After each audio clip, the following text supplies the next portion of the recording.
Welcome back to TechRumps. Today we're going to show you how to go back a song on the Xiaomi Mi Watch Lite. So first we have to click the button, scroll sideways, and when we see the little music, we can see that's the same thing. We can press backwards, and that's the beginning of the song or the previous song. As you can see, if it started to play, when we click start, it basically goes to the beginning, but if we click again and again, it goes to the previous song.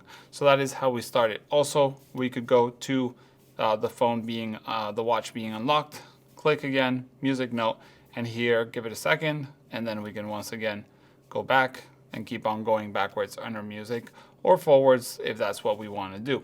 So yeah, that's how you do it on the Xiaomi Mi Watch Lite. If you have any questions, let us know in the comments below. See you in the next one. Bye.